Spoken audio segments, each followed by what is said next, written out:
A paz de Cristo, meus irmãos. Estamos mais uma vez aqui no Bíblia com Vida. Sou o pastor André Campos e hoje a gente vai estar fazendo uma reflexão sobre o livro de Eclesiastes, capítulo de número 6. Roda aí, VT.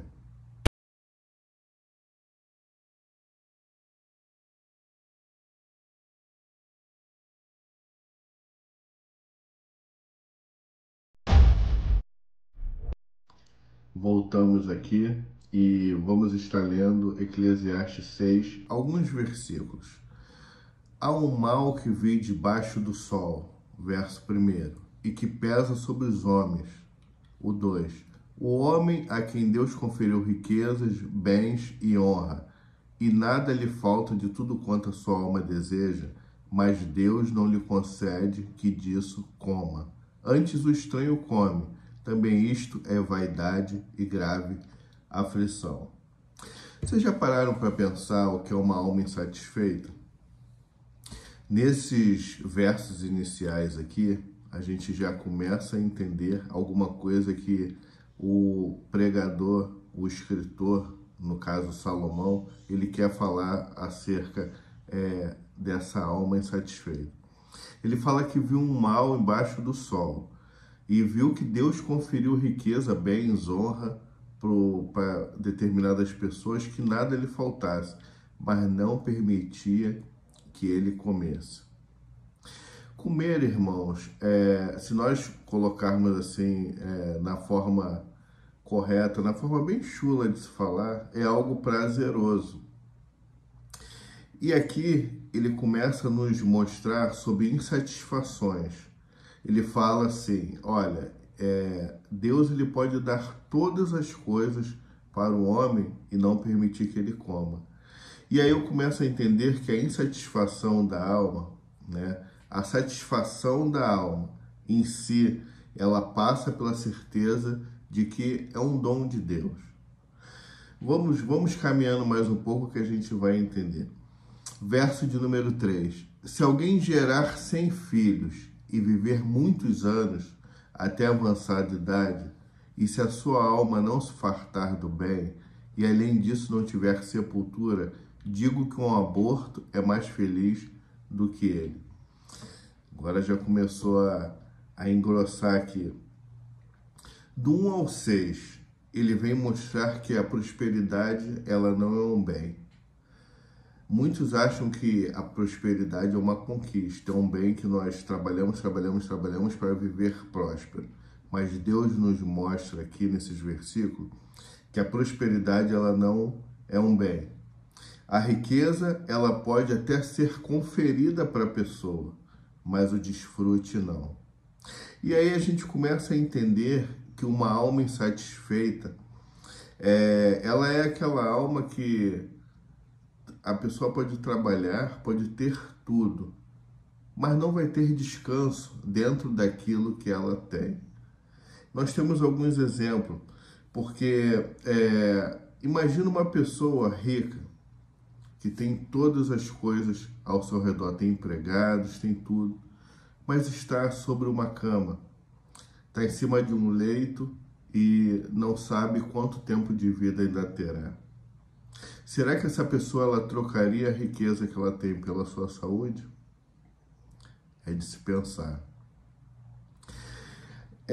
Como aquele caso daquele homem que é rico, está junto com um pobre e o avião está caindo.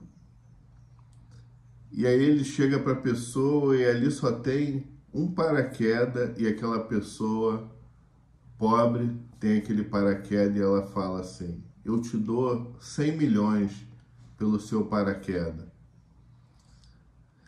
O que vai adiantar para aquele homem pobre ganhar os 100 milhões se ele vai perder a sua própria vida, se ele vai dar o paraquedas para o outro? Ou seja, os 100 milhões dele não vale de nada, porque o interessante ali é viver.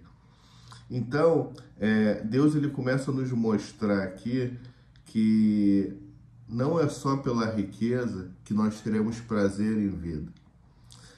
Eu vi um caso de um empresário muito bem sucedido, ele falando, olha, eu tenho muitas posses, muitos bens, mas a dor de cabeça que dá para eu administrar tudo, às vezes muita gente vai pensar, é uma dor de cabeça boa, mas a dor de cabeça que ele fala, que tem que administrar todas aquelas coisas, é algo que ele fala, um dia eu quero parar, entregar tudo e viver uma vida sossegada, uma vida tranquila. E aí no verso 3 aqui, ele fala sobre ter filhos e longevidade. Vou repetir aqui de novo que a gente leu.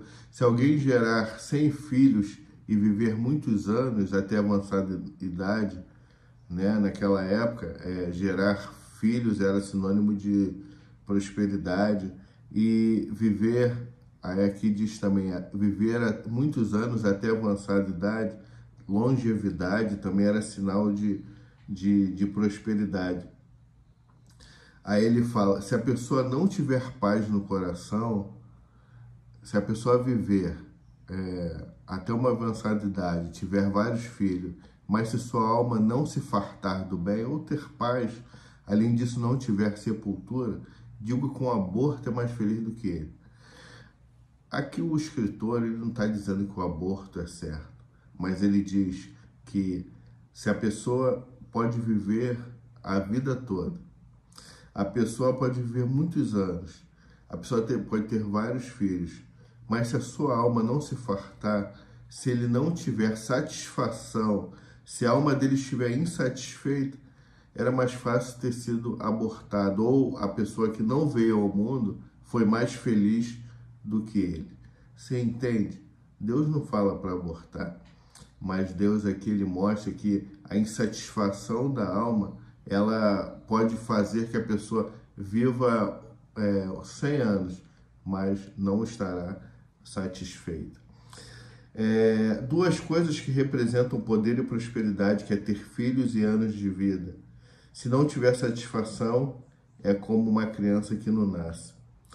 Aí eu falei, mesmo se a pessoa viver 2000 anos, não for satisfeita, a sua vida será inútil. E do 7 ao 9, diz assim, todo o trabalho do homem é para a sua boca, e contudo, nunca se satisfaz o seu apetite. Pois que vantagem tem um sábio sobre o tolo, ou o pobre que sabe andar perante os vivos? Melhor é a vista dos olhos do que o andar ocioso da cobiça. Também isto é vaidade e correr atrás do vento. Trabalhamos para comer e comemos para trabalhar. Nunca nos saciamos, na verdade, não é? Porque todo dia a gente sente fome, a gente não consegue ficar sem se alimentar, não é? Então nós trabalhamos para comer e comemos para trabalhar.